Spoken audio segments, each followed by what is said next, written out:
हमारा पकता है चूल्हे में जल जाता, सालन पकता है चूल्हे में जल जाता है, तो देखिएगा उस जलने का असर सालन में महसूस होने लगता, खाया नहीं जाता। अगर आपका सालन चूल्हे में जल गया तो खाया नहीं जाता, सालन जल गया तो एक वक्त की परेशानी होती है। लेकिन अगर नाफरमान बीवी घर में आ गई तो दिल जल जाता है, जिंदगी भर आदमी परेशान हो जाता। दूसरी बात याद रखिए नुक्ते की,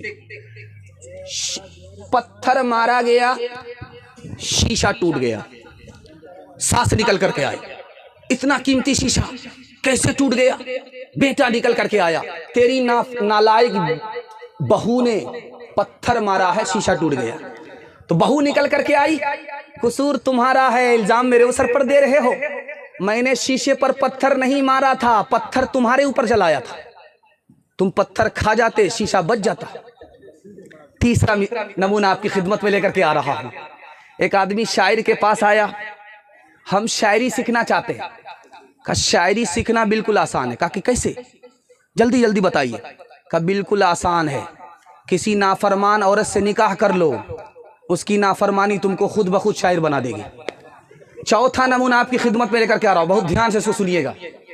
एक आदमी हाथ उठा करके दुआ कर रहा जलसे में, और वो शायर आदमी था, वो किसी को बद्दुआ कर रहा था। बद्दुआ किसी को नहीं कर रहा था, अपनी बीवी को बद्दुआ कर रहा था। तो सारा मजमा उठ करके पूछता रहे, अल्लाह का बंदा कबूलियत की घड़ी है, दुआ दो। बद्दुआ किसको कर रहे हो? कहा कि मैं बीवी को बद्दुआ कर रहा हूं। कहा क्यों करते हो बद्दुआ? कहा दो वजह से, मेरी बीवी की जबान इस तरह चलती है जैसे कैंची चलती है, कलेजा काट देती है, इसलिए बद्दुआ करता हूं। उसका जो गुस्सा है वो बिच्छू की तरह हमको डसता है, इसलिए उसको बद्दुआ करता हूं। पांचवें नमूने को जरा ध्यान से सुनिएगा। शौहर अपनी बीवी को प्राइवेट में बुला करके कहता है कि देखो राज सुनो, जब मैं मर जाऊं तो तुम कुंवारी मत रहना, बेवा मत रहना, निकाह कर लेना। कहा कोई ना कोई दाल में जरूर काला है, क्यों मुझको कह रहे हो दूसरी शादी करने के लिए? जरूर दाल में काला है। कहा इसलिए कह रहा हूं ताकि दूसरे शौहर को पता चल जाए कि पहला शौहर जो इतनी जल्दी मरा है इसी नाफरमान बीवी की वजह से मरा है। औरत अदालत में रो रही है, हंस रही है, तो हाकिम ने पूछा कि बात क्या है कि तुम हंसती भी हो रोती भी हो, बात क्या है? कहा हुजूर हंसने की वजह यह है, रोने की वजह यह है कि तुमने मेरे शौहर को 1 साल की सजा दिया, ये मेरे रोने की वजह है।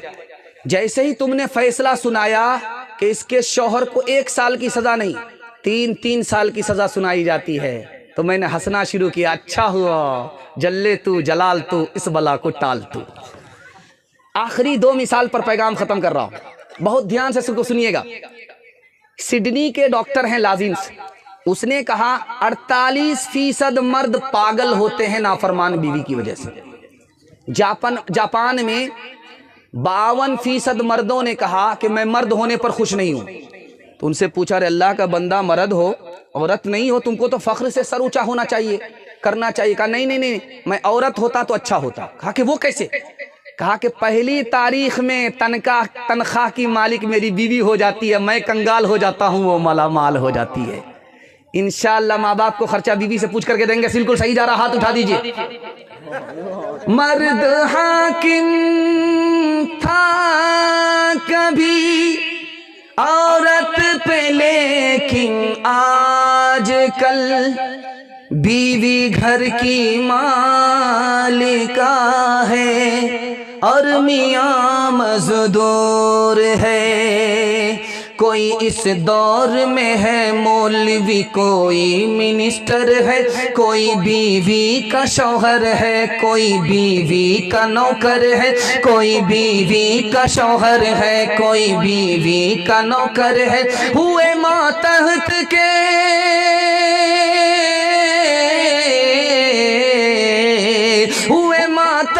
के मातहत ऐसा इनकलाब आया, मियाँ है दफ्तरी दफ्तर में और बीवी मनीजर है, मियाँ है दफ्तरी दफ्तर में और बीवी मनीजर है। दूसरा पैगाम जल्दी से निकल जाएगा, अल्लाह करे कि आपके दिल तक पहुंचे। लतीफ़े के अंदाज में आपको सुना रहा हूं, लेकिन सच्चाई आपके दिल तक पहुंचा रहा हूं। अल्लाह करे कि दिल तक सच्चाई पहुंच जाए। मैं आपसे वादा लेना चाहता हूं कि आप बेटे से ज्यादा बेटी को तालीम दिलाएंगे। हाथ उठा करके वादा कीजिए इंशाअल्लाह। काम ज्यादा लेंगे, तालीम कम देंगे। हाथ उठाइए इंशाअल्लाह। ध्यान से सुनिएगा, जल्दी से निकल जाएगा। बिल्कुल जलसा किनारे लग गया है। 2 पैगाम सिर्फ मेरे बाकी हैं, उसके बाद मेरे हिस्से का जलसा मुकम्मल हो जाएगा। अल्लाह आपके सुनने हमारे सुनाने को बेहद कबूल फरमाए। ध्यान से सुनिएगा। एक लड़की सड़क से गुजर रही है, एक लड़का मन चला उसके पीछे आया, उसने कुरान की आयत पढ़ दी, ज़य्यन्नाहा लिन्नाज़िरीन। देखने की चीज तो ये लड़की है जो जा रही है। वो लड़की कितनी पढ़ी लिखी थी, उसने कहा हफिज़नाहा मिन कुल्ली शैतानिर रजीम। उसने कुरान की आयत पढ़ दी, ताक झांक करने वाला शैतान होता है, शैतान से अल्लाह की पनाह। लड़का तीसरी आयत पढ़ता है, नुरीदु अन नअकुल मिनहा व तत्मइन्न कुलूबुना। हम तुमसे फायदा उठाना चाहते हैं। तो लड़की पढ़ी लिखी थी, उसने चौथी आयत पढ़ी, लन तनालुल बिर्र हत्ता तुनफिकू मिम्मा तुहिब्बून। मुझसे निकाह करो तभी फायदा उठा सकते हो, मुझको महर दो तभी फायदा उठा सकते हो। तो लड़का गरीब था, उसने आयत पढ़ दी, वल्लज़ीना ला यजिदून निकाहा। मेरे पास तो महर के पैसे ही नहीं है। तो लड़की पढ़ी लिखी थी, कुरान की आयत कहती उलाइका अन्हा मुबदून। तो खड़े खड़े क्या देखते हो, जाओ भाटो, दूर हटो, सामने क्यों खड़े हो। तो खिसियानी बिल्ली खंबा नोचे, लड़का जाते जाते बद्दुआ दे रहा है, लानतुल्लाहि अलैक, अल्लाह की लानत तुम्हारे ऊपर हो। तो लड़की पढ़ी लिखी थी, कुरान की आयत से जवाब देती है, लिज़्ज़करी मिस्लु हज़्ज़िल उनसैन। मुझ पर सिंगल लानत है, तुम्हारे ऊपर डबल लानत। दूसरी मिसाल आपकी खिदमत में लेकर के आ रहा हूं। आप देखेंगे कि 40 साल की उम्र में दाढ़ी के बाल भी पक जाते हैं और सर के बाल भी पक जाते हैं। और नबी सल्लल्लाहु अलैहि वसल्लम 63 साल की उम्र में थे, दाढ़ी से और सर से 17 बाल पके थे, सिर्फ 17 बाल। अभी क्या है कि 40 साल की उम्र में दाढ़ी भी पक जाती है, सर के बाल भी पक जाते। क्या मतलब हुआ, उस जमाने में उम्र में बरकत थी, इस जमाने में उम्र में बरकत नहीं है। जबकि 40 साल का आदमी मुकम्मल जवान होता है, वो बूढ़ा नजर आ रहा है, दाढ़ी पक जाती है। तो एक बादशाह आईना देख रहा था, देखा तो दाढ़ी पक गई, बड़ा मायूस हुआ। देखा सर के बाल पक गए, बड़ा मायूस हुआ। उसकी नौकरानी जो झाड़ू लगाने वाली थी, वो देख रही थी कि बादशाह सफेद बाल से मायूस हो रहा है।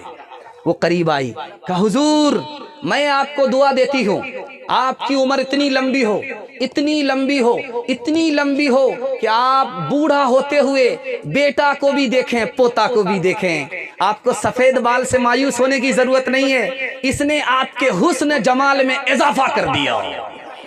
जिस बादशाह की मायूसी उसको मायूस कर रही थी, उसकी दाढ़ी उसको मायूस कर रही थी, पढ़ी लिखी लड़की के हौसले ने उसको दोबारा जवान कर दिया।